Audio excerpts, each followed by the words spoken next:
Olá, cidadão e cidadã, eu sou Vitor Souza e está começando o Bendita Inclusão Digital, o novo formato de entrevistas no Midcast que busca ser a antítese do nome desse próprio podcast, né? Afinal, para o ouvinte um pouco mais desavisado, o termo Midcast significa Maldita Inclusão Digital Podcast. Entendeu aí o trocadilho? Então, aliás, tem um episódio nosso de encerramento da primeira temporada que aborda justamente a história desse termo e do surgimento aqui do Midcast. Vai ter link aqui na descrição desse episódio. Então, resumindo, a ideia aqui nesse formato é dar voz para as pessoas que tiveram alguma publicação sua com muito alcance nas redes sociais, seja no macro ou no microcosmo, e com isso trouxeram para a luz do debate algum tema importante. Não necessariamente a pessoa que vier conversar comigo será uma pessoa especialista no assunto, pois o foco aqui é justamente um bate-papo sobre a experiência da pessoa que está sendo entrevistada, tendo como ponto de partida o conteúdo da sua publicação. E hoje, nesse episódio de estreia, eu vou conversar com a Beatriz Lassance. Eu gostaria de pedir gentilmente que ela se apresentasse para os 10 ouvintes do Midcast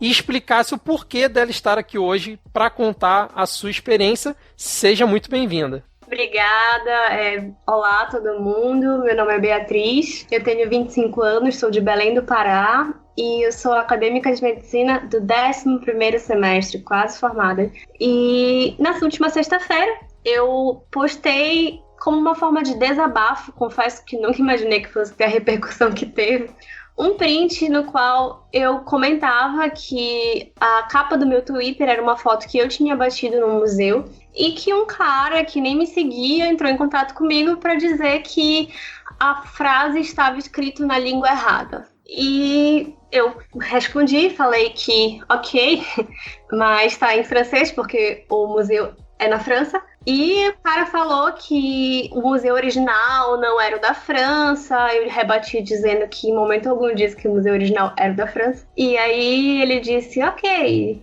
E eu postei mais como um desabafo, porque nós mulheres, praticamente 24/7, estamos sujeitas a isso, que nós podemos chamar de mansplaining, que seria justamente quando um homem parte do pressuposto de que a mulher não sabe algo ou algum assunto e tenta explicar para ela, na maioria das vezes, sem ser solicitado para que isso seja feito. Maravilha, Beatriz. Qual era a frase que estava escrita na capa do seu Twitter, do seu perfil? Le surréalisme c'est moi, que significa o surrealismo sou eu. Maravilha. E aí o cidadão em questão falou que estava no lugar errado, é isso, né? Que o original era em catalão, não é isso?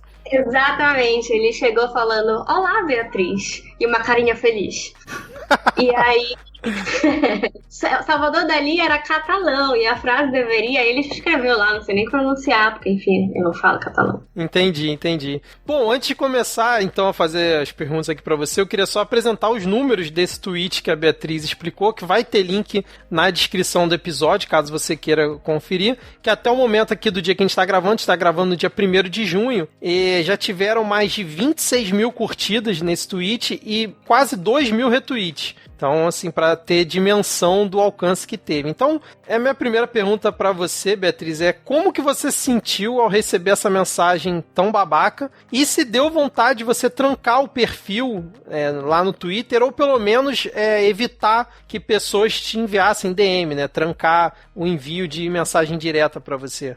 Então, eu não cheguei a pensar em trancar. Eu já tranquei meu Twitter algumas vezes anteriormente, mas eu não gosto disso, porque eu acho que o Twitter é uma forma de expressão, sabe? Eu tô no Twitter desde 2009, desde que eu era só mato. Então, eu não queria me podar a esse ponto, sabe? Eu confesso que a reação que eu tive foi, eu não acredito que ele tá fazendo isso. E, porque assim, o Salvador Dalí é um dos meus pintores favoritos, eu gosto muito de arte. Então, eu sabia que ele era catalão e eu sabia também que estava em francês porque o museu ficava na França. Eu até, inclusive, fiz uma enquete no meu Twitter perguntando se uma frase, se vão usar uma frase em algum lugar no museu, vocês acham que ela deveria estar na língua original e assim alcançar um número reduzido de pessoas, ou traduzida para a língua do local e assim ter um alcance muito maior? Mais de 90% respondeu que deveria estar na língua local, né? E eu particularmente acho que deveria estar nas duas línguas. Só que eu sei que o que estava ali era mais uma questão estética também. O museu era do Dalí. única e exclusivamente pra ele, tanto que se chama Dali Paris. E a foto que eu tirei fica de uma escada, assim, que tem um vidro, sabe? E eles só colocaram um adesivo, assim, escrito com a frase. Era pra ser bonito. Sim. E aí o cidadão veio querer me ensinar. Uma outra coisa que eu queria perguntar aqui é o seguinte: depois da repercussão da sua publicação, você por acaso recebeu outras mensagens tão imbecis quanto essa? Ou na sua DM, ou nos próprios comentários do seu tweet? Então, nas DMs não. Eu recebi nas DMs muitos pedidos para usarem a minha foto, inclusive como capa também. Eu achei isso uma coisa surpreendente. Mas eu recebi um reply em especial de uma menina falando assim: só eu que amei de fato essa correção. Achei muito didático, de extrema importância saber disso. Porque muitas pessoas, por exemplo, amam o Louvre só porque tem peças do Egito, sendo que as peças que estão lá deveriam estar no Egito. Aí eu fiquei olhando assim, eu pensei, será que eu respondo? Será que eu não respondo? Mas eu não me aguento, sabe? Inclusive foi uma das coisas que muita gente falou assim: por que você não só ignorou e tal? Eu não consigo, é mais forte. Aí eu expliquei pra ela, falei que, tipo, que essa foto eu bati no museu e tal, e que da mesma forma que, tipo, outras coisas do Dali que eu vi em Madrid estavam em inglês, e que o importante era a frase, o significado da frase, e não a língua. Aí ela me disse que eu tava fazendo apropriação cultural porque a língua importava e não era só o contexto que era importante. Aí eu disse: meu Deus do céu, tá ficando pior.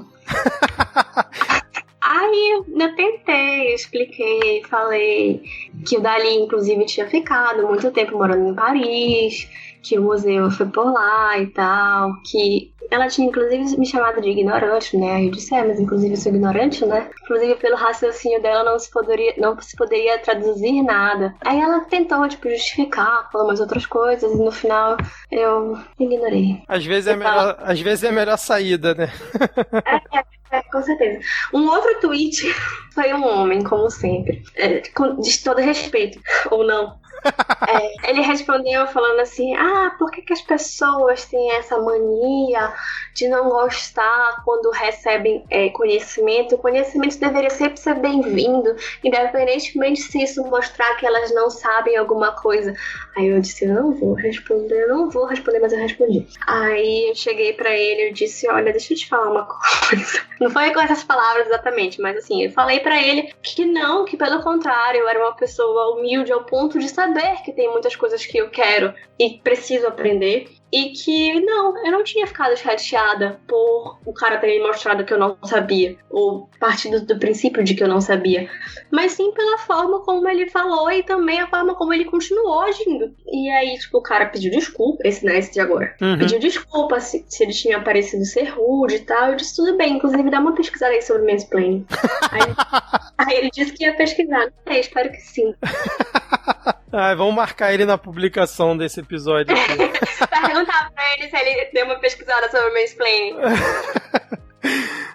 Agora, uma outra coisa que eu queria perguntar pra você: se por causa desse tweet, né, que tem aí como pano de fundo o mansplaining, se houve alguma troca de experiência com outras mulheres contando que também sofrem isso ou sofreram algo parecido por conta de Twitter, seja por DM ou amigas suas que viram essa situação. Teve isso no pós-repercussão? Olha, sobre mansplaining, não. O que aconteceu que eu achei muito interessante foi uma médica que veio falar comigo, porque na minha bio do Twitter, no final eu falo que eu sou uma estudante de medicina, que eu odeio estudantes de medicina. E aí ela veio falar comigo dizendo que ela veio me elogiar a minha bio e dizer que ela se identificava, porque ela só mudava, pra médica, que ela também odiava a classe. Mas por DM não aconteceu. Eu vi muitas, meninas dando RT e contando as situações delas, sabe? Uma outra situação que, já aconteceu com uma amiga minha antes disso, ela tava fazendo sabe o Insta Cinéfilos no Instagram? Ele fez uma postagem sobre uma série que ela gosta muito, e aí, ela comentou a melhor série. E aí um cara aleatório que ela nunca viu na vida veio debater com ela, falar um monte de coisa. Aí a resposta dela é incrível. Ela só falou assim: poxa, moço, mas o meu comentário não foi um convite pro debate. Aí o cara até apagou o comentário dele. Vergonha foi maior, né, cara? Depois de uma porrada dessa. E aí eu queria também, uma outra coisa que eu queria saber de você é, a partir de qual momento ou experiência você percebeu que existia mansplaining, que era comum ocorrer isso na sua vida? Teve algum gatilho para isso ou foi uma construção ao longo do tempo? Eu acho que, como muitas das coisas que estão relacionadas à vivência da mulher, pelo menos falando de mim, e ao feminismo e tal, eu acho que foi uma construção, sabe? Mas eu lembro que há uns anos atrás começaram a usar alguns termos, a denominar isso propriamente dito, gaslighting, mansplaining, e aí eu fui procurar sobre, e eu disse, nossa, essas coisas acontecem comigo. E foi a partir daí. Então eu não sei te falar, propriamente dito, quando foi ou se teve algum fato comigo. Mas eu lembro de ter, ido pesquisar sobre e relacionado a outros casos que já tinham acontecido anteriormente. Entendi. Legal, bacana. E aí, por causa da repercussão, né, e da exposição desse seu tweet, você ficou com receio do que isso poderia causar pra você? O pessoal te atacar por causa disso, ou até você disse aí que estuda medicina, ter alguma repercussão no seu grupo de pessoas que convive com você diariamente, algum professor, alguma coisa assim, no seu dia a dia mesmo, ter receio dessa exposição causar algum dano? Olha, eu não pensei, porque dos meus colegas de turma e tal, que tem Twitter, eles pensam bem parecido comigo, a minha bolha é muito bem construída, e o resto da turma quase não usa muito o Twitter. Mas não sei se chegou algum print pra eles. Vou até investigar depois. Mas não, eu não pensei. Até porque, isso talvez vá soar muito ruim. Mas eu não achei que eu estava errada. Porque eu não fiz com o intuito de expor o cara. Tanto que a primeira vez que eu tinha postado, eu apaguei, 2 segundos depois. Porque eu vi que eu tinha esquecido de cortar o nome dele. Isso foi uma das coisas que eu quis fazer, porque eu não sou muito fã do linchamento virtual, sabe? Uhum. E eu fiquei receosa de que fossem atacar o cara, ou alguma coisa assim, ou falar alguma besteira pra ele. Porque não era o meu intuito ao expor, era mesmo fazer um desabafo como mulher que tá sempre vivendo isso, sabe? Porque é uma coisa que eu fico curioso quando eu vejo esses tweets que geralmente tem uma grande repercussão, né? É como é que a pessoa se sentiu lá do outro lado, né? Ao ver que o alcance foi gigante e que, tem pessoas comentando de tudo quanto é tipo. Pessoa apoiando, pessoa elogiando, pessoa criticando. E aí eu fico pensando como é que a pessoa tá do outro lado se sentindo, né? Interessante essa sua experiência, né? Inclusive, um amigão mesmo meu, conhece esse cara e ele, quando eu postei, né, ele, comentou, meu amigo, falando, nossa, não acredito que isso aconteceu, não sei o que e tal. E eu disse, inclusive tu segues ele. Aí ele veio me perguntar quem era, e aí ele disse que ele ia conversar com esse cara porque o cara era alguém que ele se importava, que ele gostava, e que e eu também era uma pessoa que ele gostava e ele se importava, e que eu me senti chateada, não é chateada a palavra, mas assim, foi uma coisa que me incomodou. E por mais que ele, talvez, eu até falei pra ele, eu disse que não precisava, que talvez o cara não tivesse feito por mal e tal, talvez tivesse sido involuntário, eu não sei, não tava na cabeça dele pra saber, né? Mas eu falei pra ele que não precisava, que já tinha passado e tal. E ele disse não, que ele ia falar e que as pessoas que ele gostava, ele queria sempre estar ajudando as pessoas a melhorar. E eu achei isso muito legal da parte dele, de chegar e falar pra ele, mostrar que o que ele tinha feito era errado, sabe?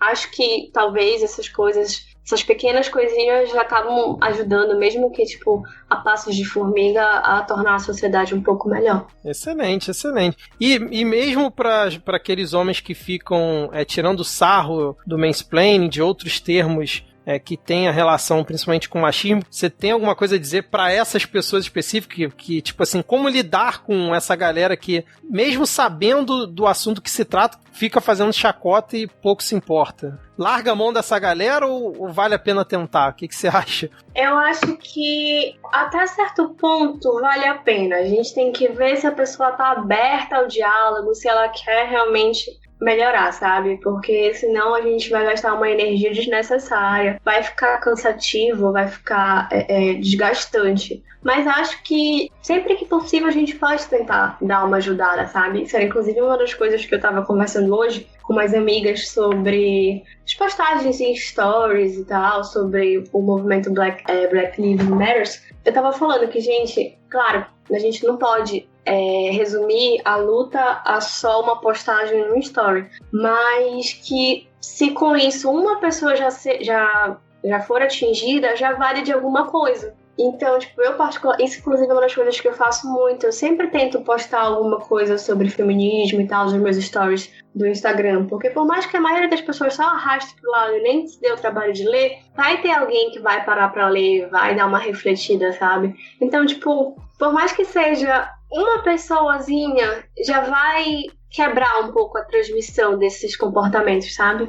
Acho que é importante até certo ponto. Até se a pessoa estiver disponível ao debate, disponível ao diálogo, a querer melhorar, acho que vale muito a pena sim. E você tem esperança que as próximas gerações vão entender melhor essas questões de relacionamento entre homem e mulher, essa relação de poder que existe dentro da sociedade, que situações como essa de mansplaining sejam cada vez menos frequentes? Olha, eu espero que sim, porque eu pretendo ter filhos. Se eu tiver filhas mulheres, eu espero que elas encontrem uma sociedade um tanto quanto melhor do que a que a gente tem. Mas, assim, sendo um pouco mais realista, eu acho que isso talvez não seja para os meus filhos e para os meus netos.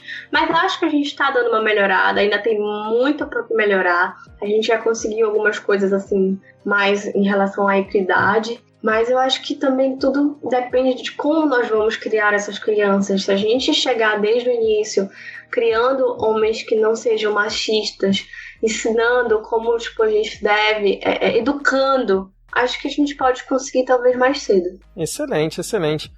Você acha que a quarentena está ajudando a evitar esse tipo de situação? Ou como está todo mundo conectado na internet, meio que migrou o mansplaining e outros tipos de situações pro virtual? Eu acho que migrou, as pessoas, ainda mais não só por isso, mas porque também as pessoas estão com muito tempo livre, olha.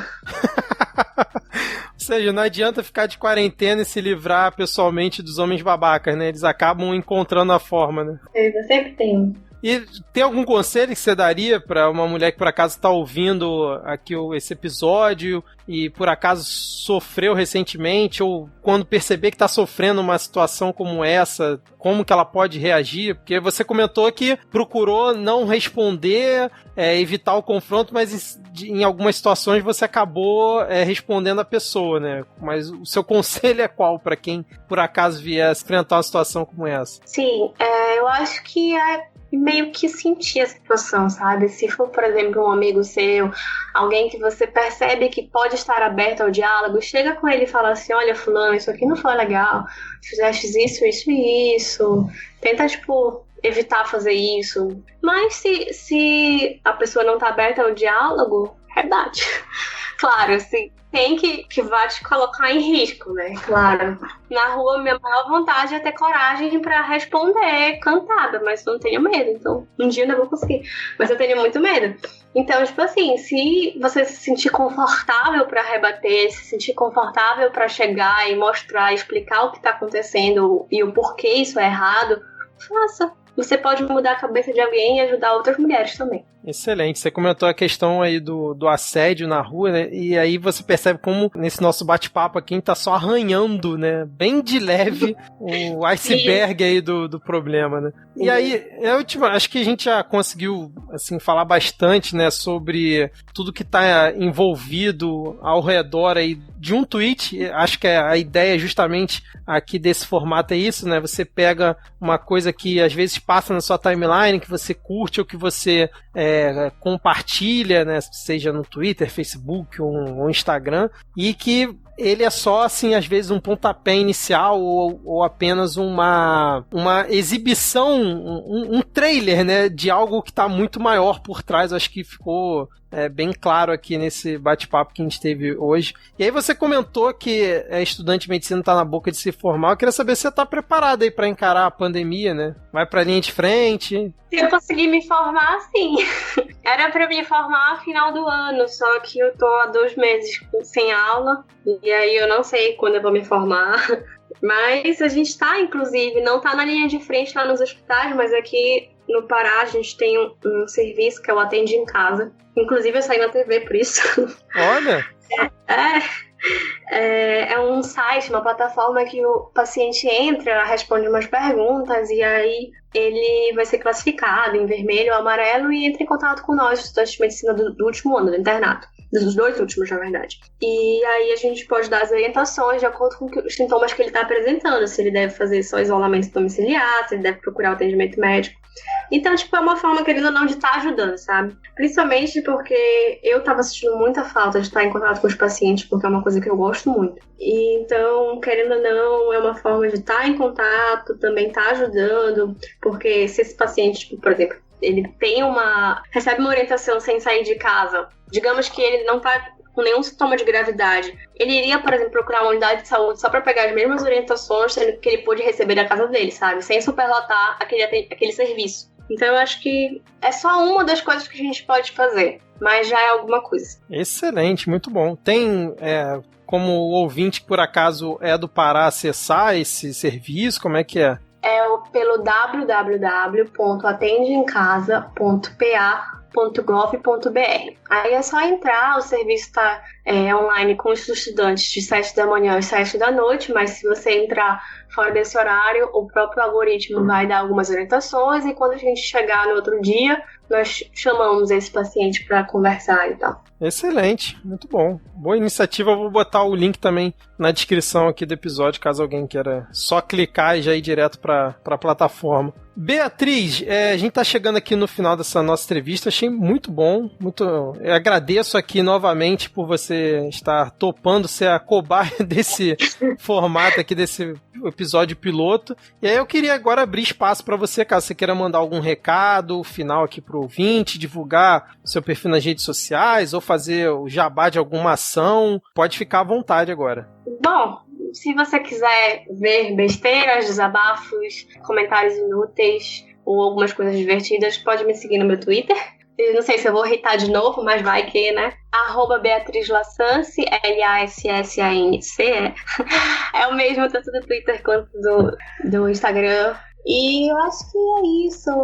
Tente sempre estar estudando, não repetir atitudes machistas. Fique em casa se você puder, lave as mãos e é isso. Maravilha, maravilha. Bom, acho que a gente consegue encerrar por aqui essa entrevista. Espero que o ouvinte tenha curtido esse nosso formato. É o pontapé inicial aqui do Bendita Inclusão Digital.